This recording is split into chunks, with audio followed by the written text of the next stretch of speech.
What is up, everybody? Welcome to DFS by the Numbers. These are my Draftkings MMA picks for UFC Vegas 56. We have Jairzinho Rozenstruik going against Alexander Volkov. I need all the wins, yeah. Harder than all that is. You better move, you might get knocked out. Knocked out. You better move, you might get knocked out. Knocked out. You better move, you might get knocked out. Knocked out. And we are back after 1 week off and looking forward to 12 straight weeks of some UFC. And we're kicking it off with the UFC Vegas 56, which is going to be a 14-fight card. Hoping all 14 fights do stay on here because this card's going to be very good, especially from a DraftKings perspective as well. So cannot wait to break it down. Before I do so, if you guys can please leave a like, subscribe to the channel if you have not already. If you do want some extra content that you do not see on YouTube, be sure to check out dfsbythenumbers.com. You got your targets, rankings, projections, optimizer, articles, just a ton of extra content on dfsbythenumbers.com. $10 a month for the DFS package. But be sure to check that out if you are not already on there. But I say we get right into it, guys. We'll start with the fight doesn't go to decision lines as always. And yeah, we have Alonzo Menafield going against Askar Mozarov. A lot of madness with this Mozarov guy throughout the week.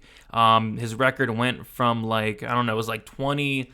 I was like 27 and 7, and it went to like 21 and 11, and then now it's like 19 and 12. Just a lot of madness with this Mozarov guy. But basically, this guy is the definition of a kill or be killed fighter. He's been to like 2 decisions. One of those decisions was only 10 minutes long. He's been to the third round once in like 30 fights.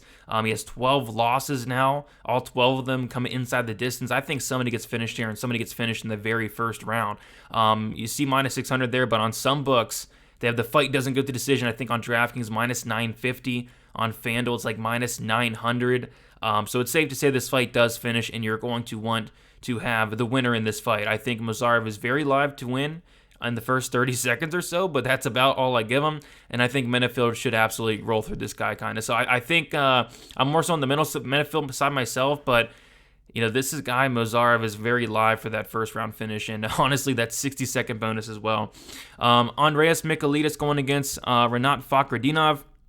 We have a newcomer here in Fakhretdinov, and yeah, both these guys are really solid finishers. Fakhretdinov has an 89% finish rate, Michailidis has an 85% finish rate, and then Michailidis has also been finished in all 5 of his losses. So I personally do think this fight does finish inside the distance, and I do think that Fakhretdinov is going to finish Michailidis as the fight goes on. I think it could be early as well, but more so a late finish there because Michailidis has one of the worst gas tanks you'll ever see.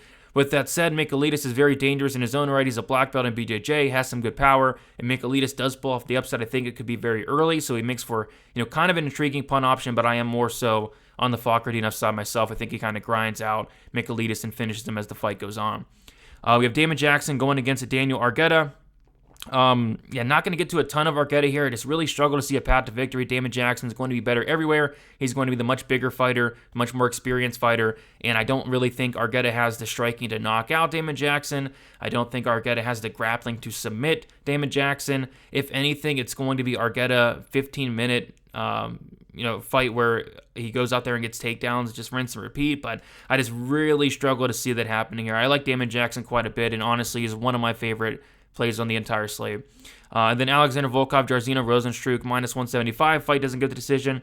I could see this going the distance. I could see if it does, it's a Volkov decision, but Rozenstruik's going to be live for 25 minutes every single second to find a knockout. Actually, more so lean towards the Rozenstruik side from a DraftKings perspective, just because you're saving $1,000 salary. He's at 7,600, and again, if he does win, it is by knockout. But I don't mind having this fight out of a lot of my lineups. I could see this fight being somewhat boring, honestly. I could see it going to decision, and if Volkov does win a decision, no takedowns, no knockdowns, 8,600, it might not be enough on a 14-fight slate. So I do have this fight. I'm more so on the Rozenstruik side from a DraftKings perspective. I'm picking Volkov to win and by decision, but not a main event that I'm overly excited to play, honestly. Core plays here, Damon Jackson, 9,500, talked about it a little bit. I just think he has the advantage everywhere. I think he's going to be the better striker. I think he's going to be the better grappler. He's going to be the much bigger fighter. Argueta's coming in on short notice, up a weight class. What's his cardio going to look like as the fight goes on? And, Argueta's game plan is he has no striking. He's going to get it down to the mat, which is, playing right into Jackson's game. That's where he wants it. He wants to fight on the mat. He's a very good grappler. So, yeah, I think it's a really bad matchup for Argueta. I think Argueta is a really solid fighter, but coming up a weight class on short notice against Damon Jackson just seems like a recipe for disaster. So yeah, I like Damon Jackson. I like him quite a bit at 9,500. Karina Silva, 8,200. So I think this is actually a very sneaky fight to target. I don't see this fight being that high owned. Karina Silva, one of these fighters with a 100% finish rate, a killer be killed fighter. I believe she's only been to decision one time. She has 3 finished losses. I kind of see it as Silva early or Patello late. Patello has a good finish rate in her own right at 75%, but I think Silva's going to be having the success early on. Going and watching Patello, I've seen a lot of things that I did not like on the mat. I don't think her grappling's that good, and if Silva can get this fight down to the mat, I think she's absolutely live for an early submission. So I'm aiming for that submission upside, the early submission upside, the first round upside for Silva. But if the fight does go on, I do have some serious concerns, and I think she honestly probably gets finished as the fight goes on, but I think she has a good chance to finish it early on there. And then Alonzo Menefield, 8,700. Yeah, I mean, people are just now figuring out that Mozarov is, kind of a fraud, and I kind of figured it out when I watched tape on him like Saturday. That this guy's out there starching the lowest level of guys you'll ever see. I mean, lower level than Jordan Wright had prior to the UFC. And then on top of that, lying about his record, going from 7 losses by finish to now 12 losses by finish. And then on top of that, this guy looks completely different. You go and watch tape on this guy from 3-4 years ago and then compare him to how he looks now. Like, physically, he just looks completely different, like a completely different guy. So, yeah, I think Menefield should run right through this guy. This is going to be the toughest opponent Askar's fought by a mile. Like, it's not even close. If Menefield does not go through this guy, I'd be kind of surprised and very disappointed in Menefield, honestly, because this should be a pretty easy win outside of getting starched in the first 10 seconds. But yeah, Menefield should cruise here and do it in the very first round. Tony Gravely, 8,400. Yeah, so I'm actually picking the upset here with Munoz, but we gotta keep in mind that if Gravely wins this fight, he's going to be on the optimal lineup. 8,400 for Gravely. Like, if he wins this fight, he's going to get a lot of takedowns.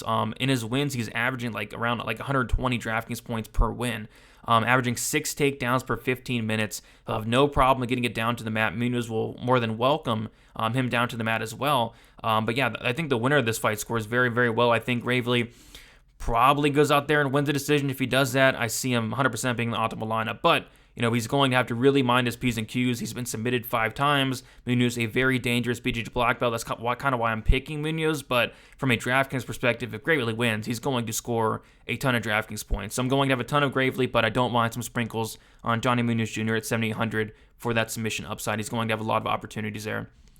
GPP plays here, tournament plays. Yeah, Erin Blanchfield here, 9,600. Obviously very pricey, but she's a beast. She went out there against Miranda Maverick as a dog and just looked phenomenal. Very strong fighter, good wrestling, very good grappling. I think she has this fight in the bag. Honestly, if she can't get takedowns, it could be trouble, but I just don't see that happening. I think Blanchfield, she could take down Sierra, control time. Don't know if she finishes Aldridge, but she'll put up a really good score there. 9,600, again, it's pricey, but I think it's warranted there. And then Mozar Evloev is another guy that's 9,400. He's more of a cash game play for me, but I think he's safe. He can go for takedowns, control time, all the good stuff as well. Not a ton of finishing upside, but I think Evloev is another guy that I do like, but like I said, more so from a cash game perspective. So, and then Alexander Volkov, 8,600. I was kind of hoping Thick Volkov made a reappearance, but that was not the case. I think he weighed in like 255, something like that, 254. But yeah, Thick Volkov was going out there and knocking out like Overeem, looked like a beast. Walt Harris looking like a beast there. He weighed in at like 253 against Aspinall. Did not look that great, and looks like he is coming in around like 255 of this fight. So wanted Thick Volkov. He's not going to show up, but Volkov probably should win this fight if he does not get knocked out. He's going to be landing a ton of volume. He's not going to go for any takedowns. I don't like that. I don't know if he finishes Rosenstruck. Like, if he wins this fight by decision, is it going to be enough to find his way on the optimal lineup? I'm not so sure. I think if you do like Volkov and you do want to play him, I think he probably does need a finish to find his way on the optimal lineup, especially on a 14-fight slate. So I'm going to have some Volkov. I'm not overly excited about it, but if he does finish Rosenstruck at some point in this fight, it could be enough. Benoit Saint-Denis, 8,500. Yeah, I'm just targeting that grappling upside. Benoit Saint-Denis has a 100% finish rate. He's going to go for takedowns. I don't think he's the best fighter, honestly. I think he's getting extremely overrated in this fight. But if he does win, there is a good chance it probably is inside the distance. There is a good chance that he does go for takedowns and rack up that control time. Very good grappler if he does get it down there. But he does make a ton of mistakes. I don't like that. But I think he has some solid upside, at least from a return perspective, but just would not touch it in cash. I have no really confidence in Benoit Saint-Denis or this fight in general, honestly. And then Renat Fakhretdinov, 9,200. Yeah, I think this is a sneaky play in the 9,000 because everybody's going to play Damon Jackson. Everybody's going to play Aaron Blanchfield.